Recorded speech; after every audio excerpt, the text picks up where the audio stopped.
What's good, everybody? Laker boy Ace here, and today marks the end to probably the worst Lakers season I've seen. I didn't think it could get worse than the Kobe Dwight year, but it just did. Magic Johnson has stepped down as the president of basketball operations for the Los Angeles Lakers. Whew, I did not think I'd ever be saying that, but I am right now, and it's very tough. So let's get right into it.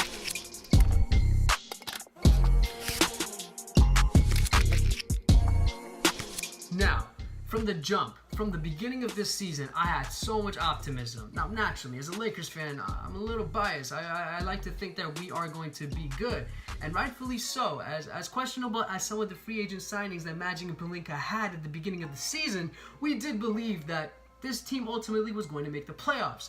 And when we started losing more games, I was thinking it's okay. Eventually the chemistry will be fine and they'll do better.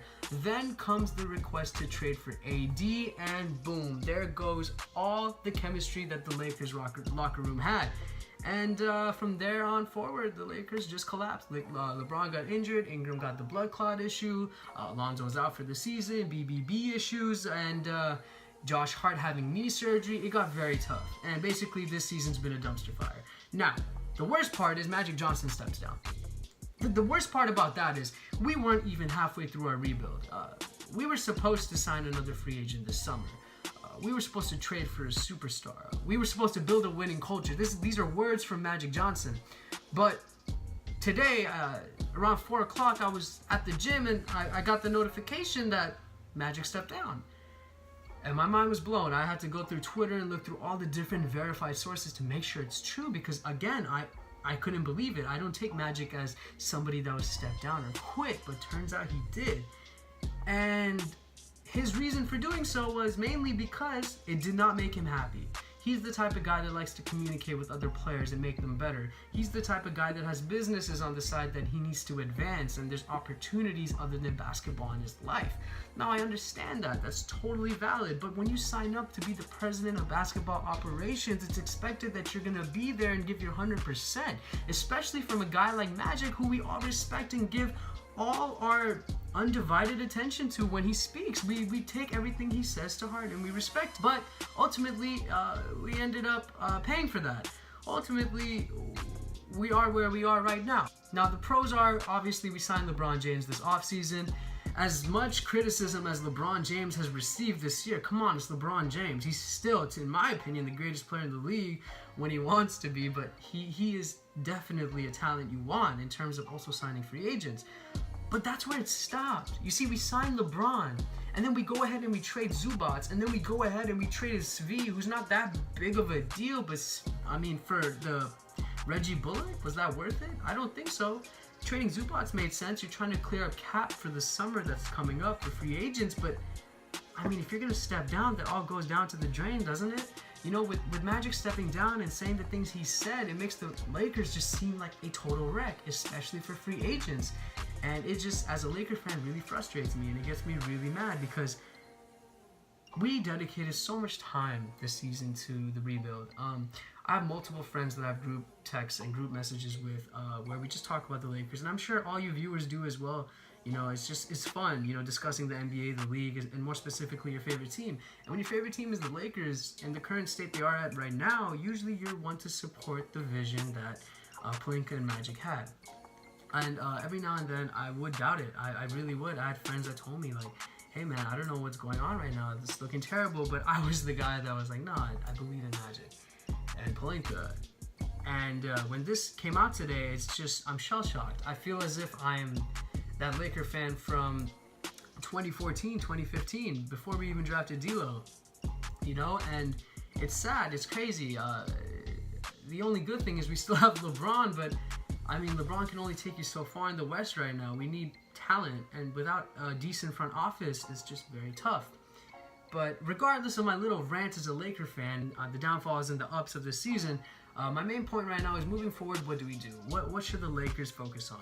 Well, one thing we should focus on is just getting a new president of basketball operations. That's kind of important, especially when you're going into one of the, if not the most crucial offseason for this Lakers team right now. You see, LeBron's on a timeline. You got to get another player. And I don't think we should get a blockbuster GM if Pelinka's fired, or somebody crazy for the president of basketball operations, but I do think we need to get somebody ASAP, and they say the Cavs ex-GM, Griffin, could be a potential candidate, and in my opinion, a better candidate, and shout out to Waldo for giving me this idea, and a consensus of Laker fans agree with this, Ryan West. Jerry West's son, he should be up for the position. He has proven his worth as a scout for our Lakers. He works for the scouting department, and he has been responsible for the signees like Josh Hart in the second round, who turned out to be great. Kuzma turned out to be great. D'Angelo Russell, who unfortunately we traded, he's in the playoffs. He's leading his team. I don't like to talk about that, but D'Angelo Russell also. And so he's he has a great eye for talent, and the best thing is he's Jerry West's son. And Jerry West his contract is ending with the Clippers. He's no longer going to be a consultant for them this summer. If we move up Ryan West to the position I'm talking about, there's a high chance that Jerry West will help Ryan and consult him in rebuilding the Lakers, as he's rebuilt the Warriors to what we see today. He's rebuilt the Grizzlies to become a contender.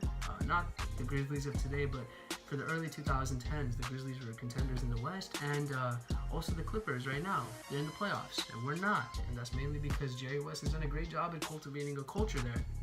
And I think with Ryan West at the helm, and Jerry West co-signing some of the moves that Ryan will naturally make, it would be a great option. But obviously that's just my opinion. That's something that I've been reading, that's circulating around a lot of blogs, and I think that would be a great option. But as of right now, yeah, it's crazy. We have a 79-108 record with Magic Johnson. It was not a great record. Could have been better, and I do believe that Luke Walton, his job is luckily still present. He's not fired. Plans were to fire him after the game tonight, and Magic Johnson stepped down earlier before the game, so Luke Walton still has his job. Personally, I love Walton. I think he's a great coach, but he has very questionable rotations, and to be honest, I do think a fresh start is needed. So if he was fired, it would not tick me the slightest. Like I said, he'll be a great coach if he's not on our team. He knows how to make a team work together and glue, in a cohesion. But I think in terms of having LeBron on the team and trying to make the playoffs immediately, I don't think he's that guy right now. He's a little inexperienced for that, and we need somebody that's more well-versed in terms of competitive playoff basketball. And I know that's asking a lot. We don't even have a freaking coach to sign other than Luke, so if we keep him, we keep him. No biggie. But that's obviously a video I'll make later down the road. But as of right now, my main concern is just what we're going to do for the future. And I think what we're probably going to have to do right now is just focus on replacing Magic. And just again to clarify, I love Magic Johnson. I think he's the greatest point guard ever. And after Kobe, to me, he's the greatest Laker ever.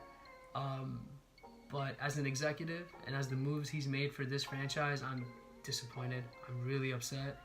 And the only silver lining here is we have LeBron. That's the light at the end of the tunnel. And hopefully moving forward, we can bounce back from this. But as of right now, we need to focus on replacing Magic. And I named you 2 candidates that could be up for the position. And then we need to see what happens to Luke Walton. And obviously from there we get to decide, well, not we, but whoever's in the Lakers front office gets to decide what happens to this young core and how the Lakers are moving forward. But this is just my initial reaction. I know thoughts are all over the place, and I'll make a cohesive, more well-versed video later on. But I hope you guys enjoyed this video. Please like, comment, and subscribe. And if you have any suggestions of any type of video you want to see, leave it down low in the comments. I love you guys. Thank you for watching. And also, let me know, what do you think of Magic Johnson stepping down? Are you happy? Did you expect this to happen? A lot of people, nobody expected it to happen. But if you're one of the few that did, hey, congrats. Comment down below and let us know. Anyways, thank you for watching. Peace.